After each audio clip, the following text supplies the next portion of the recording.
تیسرے روز رات کی تنہائی میں عثمان ابن عفان کو جنت البقیع کے کونے میں دفن کر دیا گیا. لیکن اس قدر مظلومیت کے باوجود، اس قدر دردناک شہادت کے باوجود ہمارا عثمان قابل ماتم نہیں، قابل سیدنا علی بھی قابل ماتم نہیں، قابل، میں سچ کہتا ہوں میرا پیارا حسین بھی قابل ماتم نہیں، قابل فخر ہے. ماتم منافقین کے لیے، ماتم ظالموں کے لیے، ماتم ہارنے والوں کے لیے حسین نے جان دے کر جیت لیا. حسین نے دنیا کی فانی زندگی دے کر ابدی زندگی حاصل کر لی. وہ گلشن ارم کا مہکتا پھول ہے، جنت میں مسکراتے ہوئے نظر آتے ہیں. رحمت عالم کے دامن رحمت میں بیٹھا ہوا حسین فتح کامرانی کی بشارتوں میں نظر آتا ہے. میں اس پہ کیوں ماتم کروں؟ مجھے اس پہ فخر تھا، فخر ہے اور فخر رہے گا.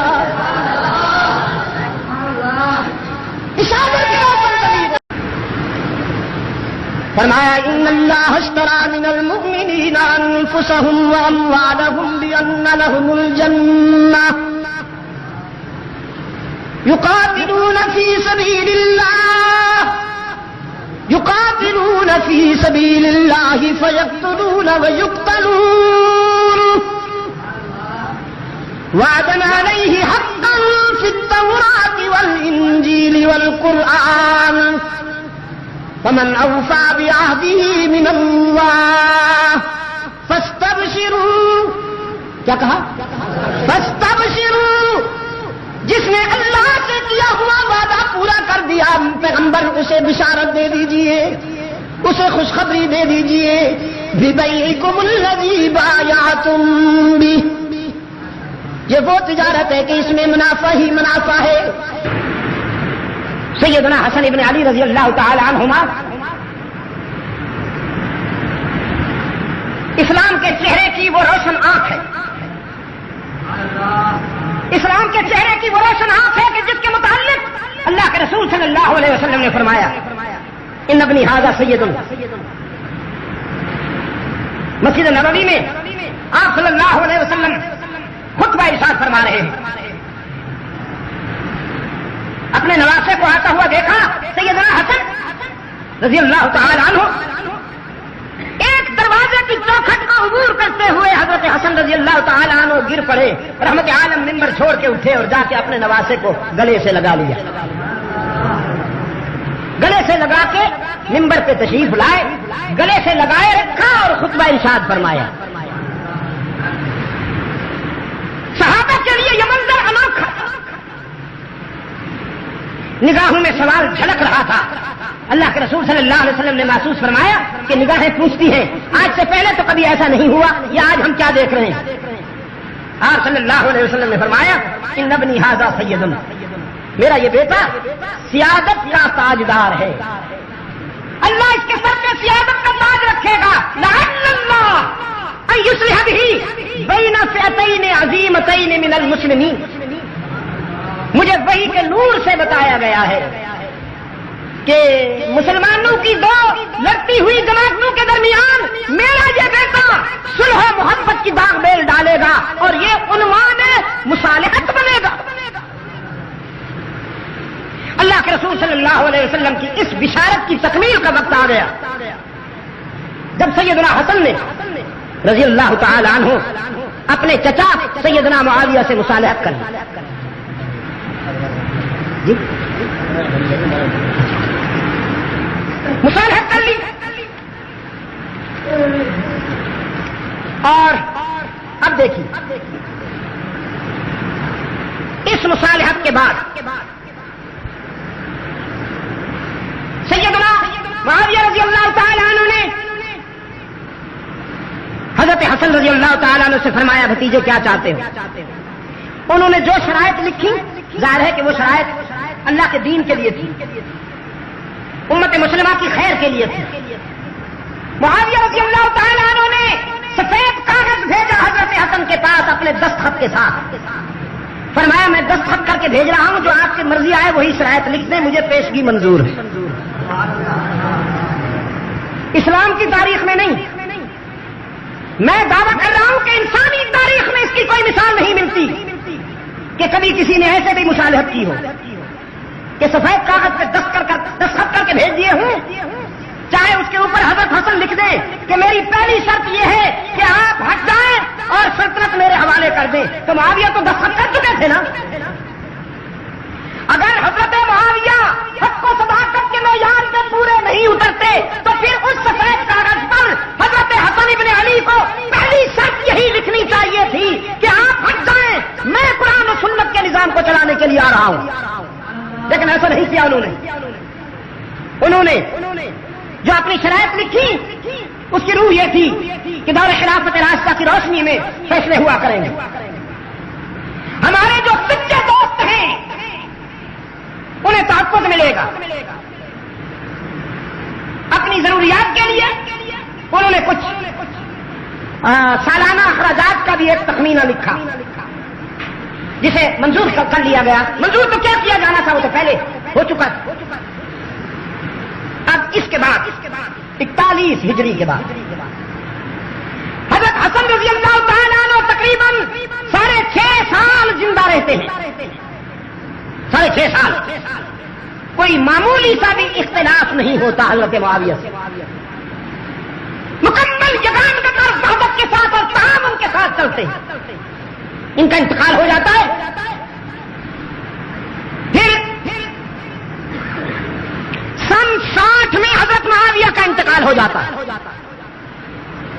تو 41 اور 60 کے درمیان کتنے سال ہیں؟ 19 سال۔ ان 19 سالوں میں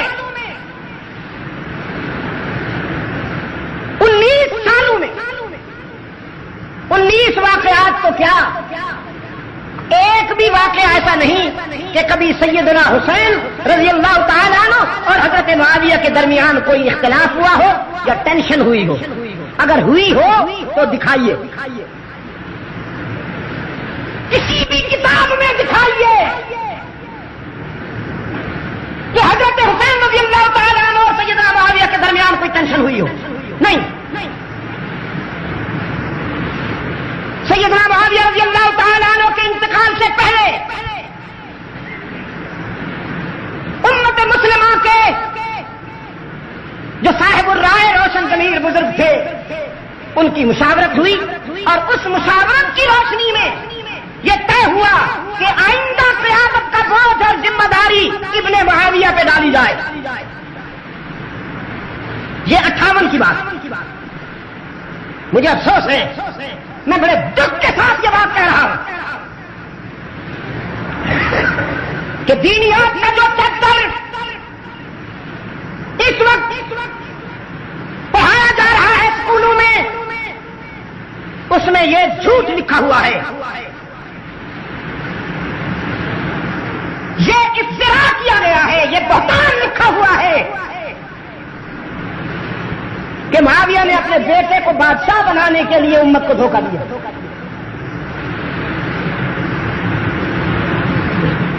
میں آپ سے پوچھتا ہوں،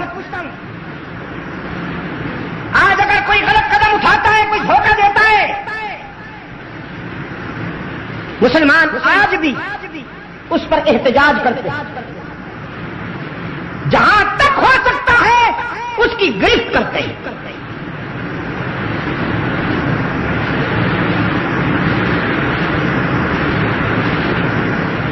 آج ہمارے دوست جن کے پاس اقتدار ہے وہ محاسبے کا عمل جاری کر رہے ہیں کہ پچھلے دور میں حکمرانوں نے جو کچھ کیا ان کا حساب لیا جائے، پھر جب یہ جائیں گے تو جو اگلے آئیں گے وہ ان کا محاسبہ کریں۔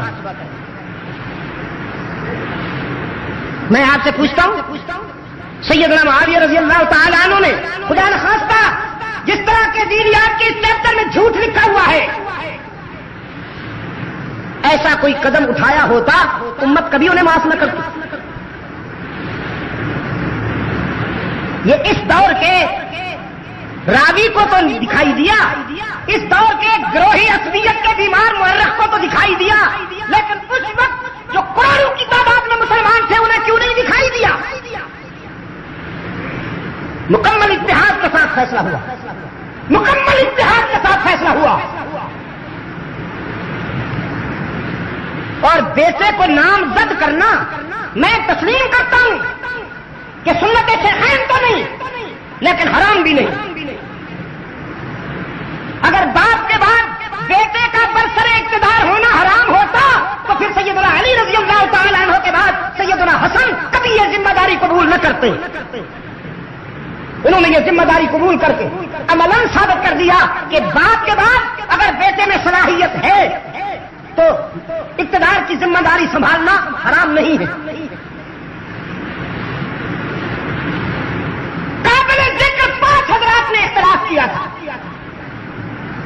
سیدنا ابو بکر صدیق رضی اللہ تعالیٰ عنہ کے بڑے بیٹے حضرت عبد الرحمن نے، سیدنا عمر رضی اللہ تعالیٰ عنہ کے بیٹے حضرت عبداللہ نے، حضرت زبیر کے بیٹے حضرت عبداللہ نے، حضرت عباس کے بیٹے حضرت عبداللہ نے، اور حضرت علی رضی اللہ تعالیٰ عنہ کے فرزند سیدنا حسین ابن علی رضی اللہ تعالیٰ عنہم. حضرت عبد الرحمن ابن ابو بکر رضی اللہ تعالیٰ عنہ کا سن 60 سے پہلے انتقال ہو گیا. عبداللہ بن عمر رضی اللہ تعالیٰ عنہ اور عبداللہ بن عباس رضی اللہ تعالیٰ عنہ نے بعد میں بیعت کر لی. بچ گئے 2 حضرات، عبداللہ بن زبیر اور سیدنا حسین بن علی رضی اللہ تعالیٰ عنہ. حضرت معاویہ کے انتقال کے بعد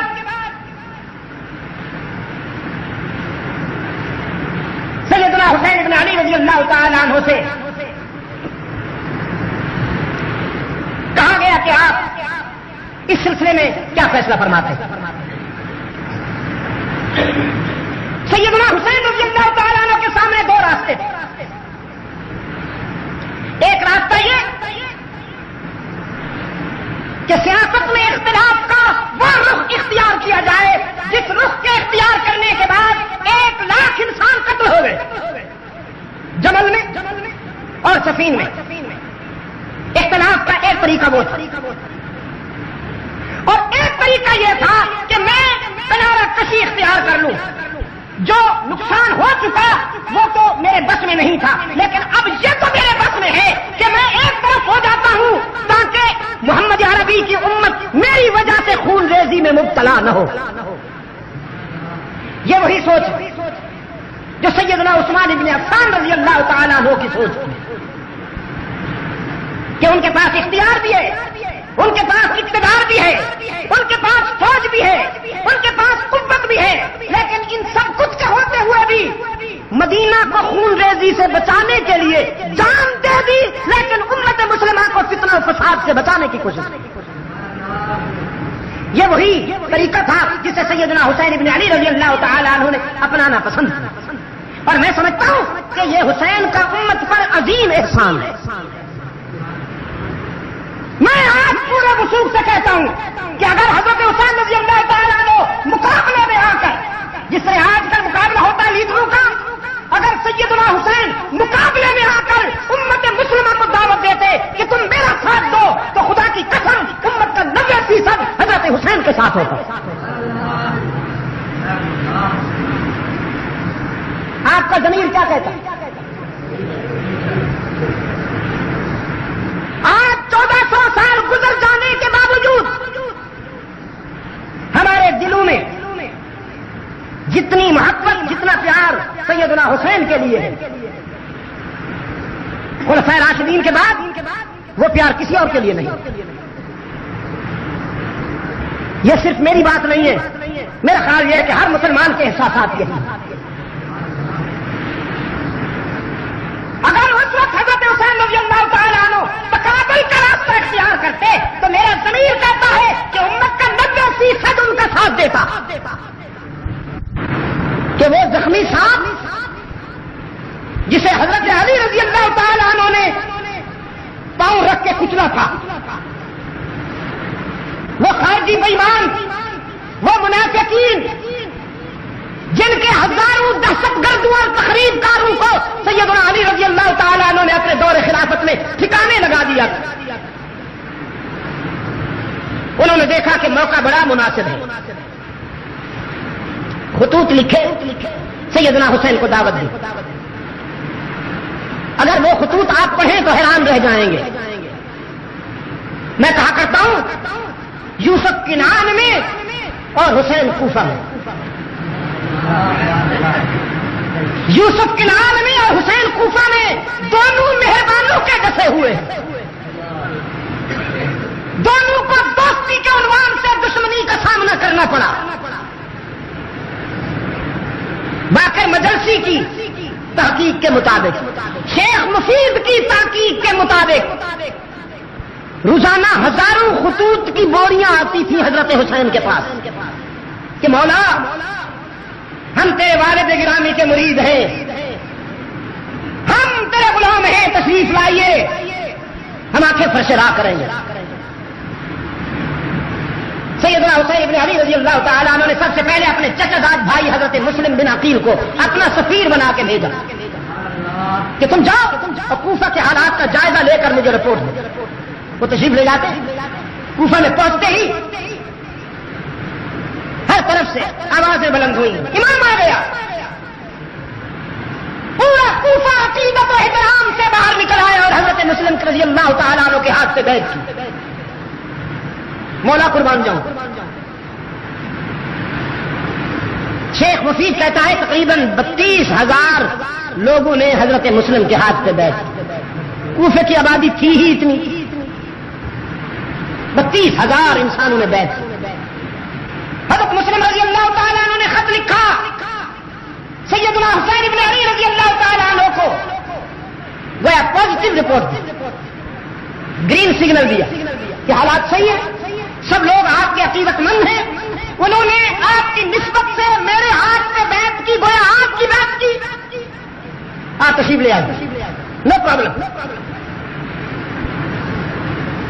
ادھر یہ خط روانہ ہوا، ادھر گورنر صاحب تبدیل ہو کر آ گئے اور گورنر کو راستے میں اطلاع ہو گئی کہ کوفے والوں نے حضرت مسلم کے ہاتھ پہ بیعت کر دی ہے. کل 18 لوگ اس کے ساتھ تھے. کتنے؟ اونلی 18 پیپل، 18 لوگ. امامے سے چہرہ ڈھانکا ہوا، پگڑیاں اس انداز میں باندھی ہوئی کہ چہرہ نظر نہیں آتا. یہ بلوچستان میں اب بھی ہے، گرم علاقہ جہاں ریت اڑتی ہے اور ہوائیں گرم ہوتی ہیں، وہ چہرہ چھپا لیتے ہیں دھوپ سے، گرمی سے بچنے کے لیے بھی اور مٹی گند سے بچنے کے لیے بھی. تو چہرے پہ امامے کا ایک پلو یوں ڈال رکھا ہے.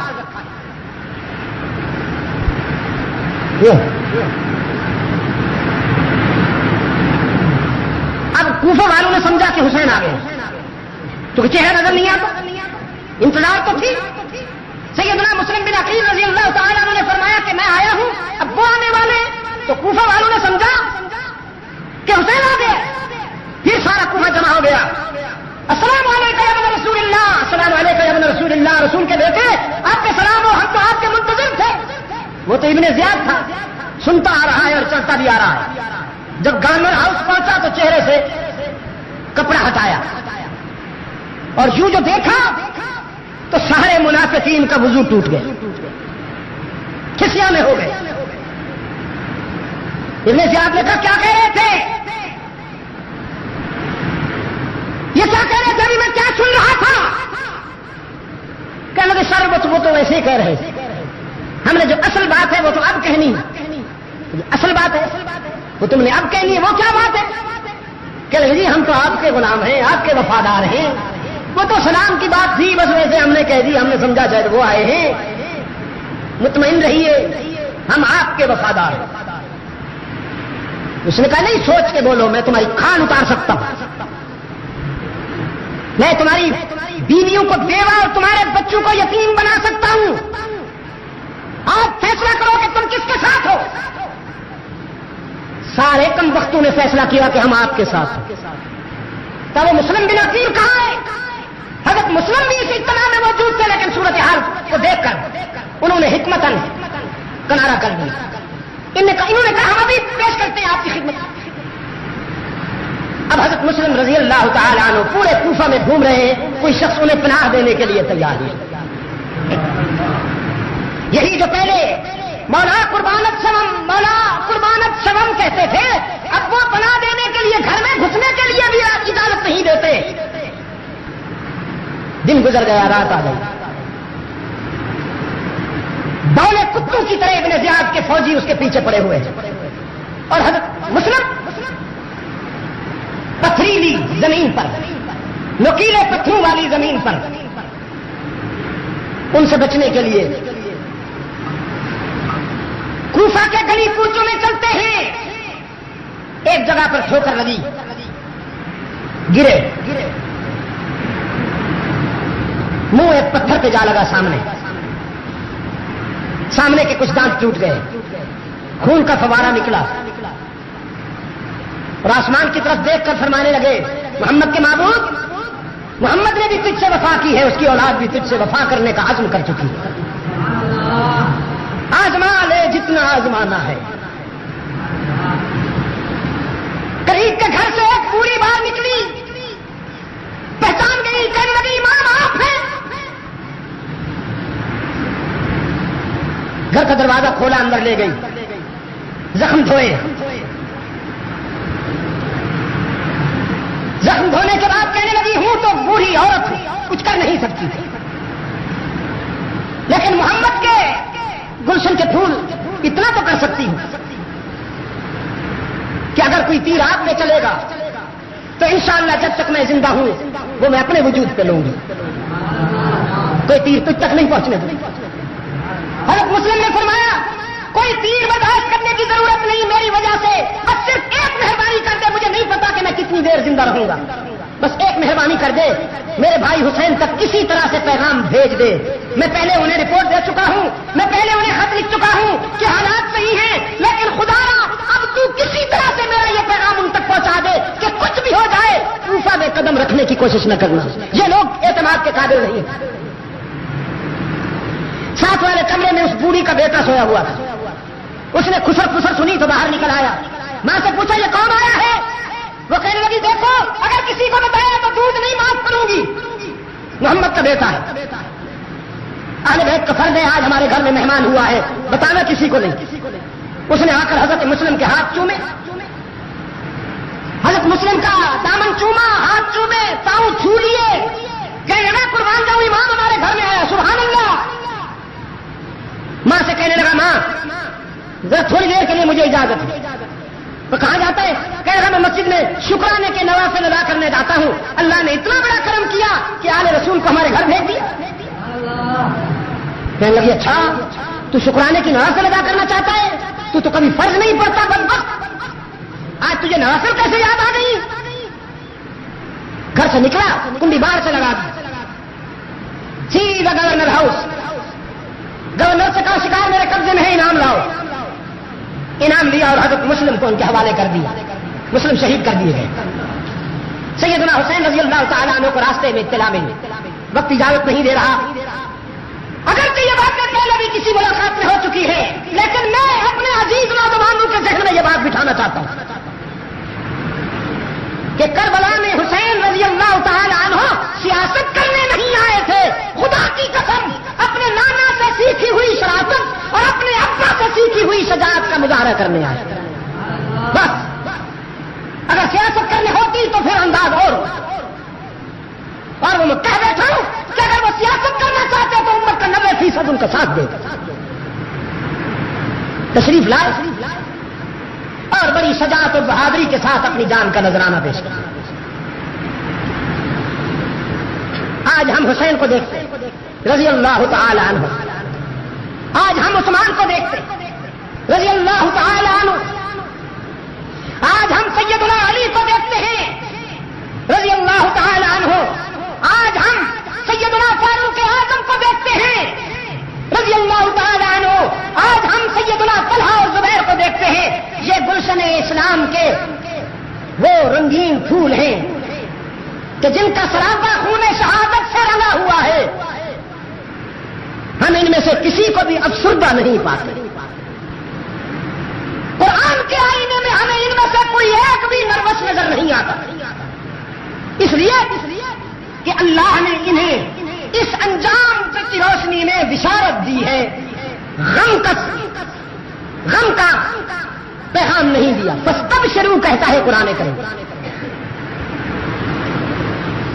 فرمایا ان اللہ اشترى من المؤمنین انفسهم واموالهم بان لهم الجنہ يقاتلون في سبيل الله فيقتلون ويقتلون وعدا عليه حقا في التوراة والإنجيل والقرآن فمن أوفى بعهده من الله فاستبشروا کیا کہا فاستبشروا جس نے اللہ سے کیا ہوا وعدہ پورا کر دیا پیغمبر اسے بشارت دے دیجئے اسے خوشخبری دے دیجئے بِبَيْعِكُمُ الَّذِي بَايَعْتُمْ بِهِ یہ وہ تجارت ہے کہ اس میں منافع ہی منافع ہے. تو پھر جن کرداروں کو اللہ کی طرف سے بشارت ملے پشاور کے روشن ضمیروں جن کرداروں کو اللہ کی طرف سے خوشخبری ملے وہ کردار قابل ماتم ہے یا قابل فخر؟ فاروق اعظم قابل ماتم ہے یا قابل فخر؟ عثمان قابل ماتم ہے یا قابل فخر؟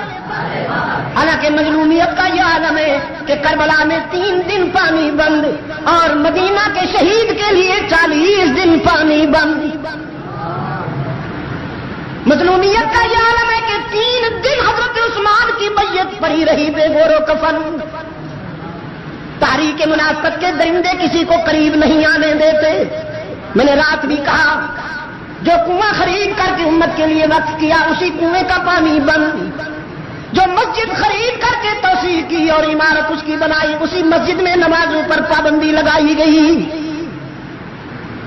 اور شہادت کے تیسرے روز رات کی تنہائی میں عثمان ابن عفان کو جنت البقیع کے کونے میں دفن کر دیا گیا. لیکن اس قدر مظلومیت کے باوجود اس قدر دردناک شہادت کے باوجود ہمارا عثمان قابل ماتم نہیں, قابل سیدنا علی بھی قابل ماتم نہیں, قابل میں سچ کہتا ہوں میرا پیارا حسین بھی قابل ماتم نہیں, قابل فخر ہے. ماتم منافقین کے لیے, ماتم ظالموں کے لیے, ماتم ہارنے والوں کے لیے حسین نے جان دے کر جیت لیا. حسین نے دنیا کی فانی زندگی دے کر ابدی زندگی حاصل کر لی. وہ گلشن ارم کا مہکتا پھول ہے, جنت میں مسکراتے ہوئے نظر آتے ہیں. رحمت عالم کے دامن رحمت میں بیٹھا ہوا حسین فتحوں کامرانی کی بشارتوں میں نظر آتا ہے. میں اس پہ کیوں ماتم کروں, مجھے اس پہ فخر تھا, فخر ہے اور فخر رہے گا. پشاور کے روشن ضمیروں میری گفتگو اور میری گزارشات کا خلاصہ یہ ہے, میں نے رات بھی کہا تھا آج بھی کہتا ہوں, کامیابی چاہتے ہو تو اپنی صفوں میں منافقین کو پہچانو.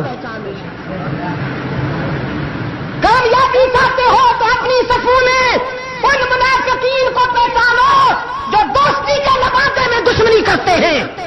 جب تک ان کو نہیں پہچانو گے وقت کا عثمان بھی شہید ہوتا رہے گا, وقت کا حسین بھی ذبح ہوتا رہے گا, اور وقت کا اسماعیل شہید بھی ذبح ہوتا رہے گا. منافقین کو پہچانو. میں نے رات گفتگو کی, ہم نے جامع مسجد سبز پیر میں دن کو گفتگو کی, اب بھی میں نے اپنی گفتگو کی. اس میں آپ نے محسوس کیا کہ کوئی امن و امان کے خلاف بات ہوئی ہے؟ تو پھر انتظامیہ کے ذمہ دار حضرات بھی لکیر کے فقیر نہ بنا کریں.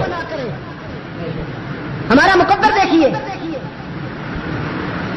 ہمارے فیصلے کسی کانسٹیبل صاحب کی لکھی ہوئی رپورٹ پہ ہو جاتے ہیں.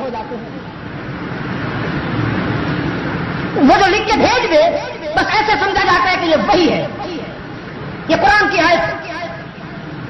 خدا را کبھی ہم سے تو پوچھ لیجئے نا, کہاں سے لائے گا قاصد بیاں میرا زباں میری, کہاں سے لائے گا قاصد بیاں میرا زباں میری. مجاجن تھا کہ خود سنتے وہ مجھ سے داستاں میری. ڈپٹی کمشنر صاحب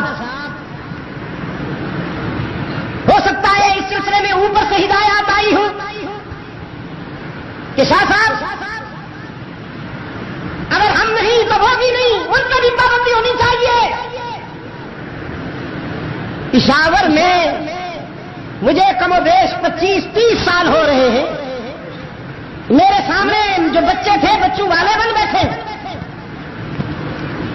گزشتہ 30 سالہ تاریخ ریکارڈ ہے، آپ ثابت کیجئے کہ کبھی میرے جلسے میں بدامنی ہوئی ہو۔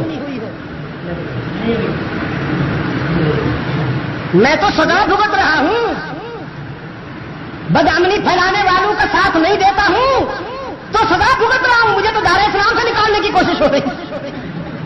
ہاں ہم نے ہمیشہ تعمیر کی ہے، ہم محمود حسن کے وارث ہیں۔ میں یہ بات فخر کے ساتھ کہتا ہوں، ہم شبیر احمد عثمانی اور سید مدنی کے وارث ہیں۔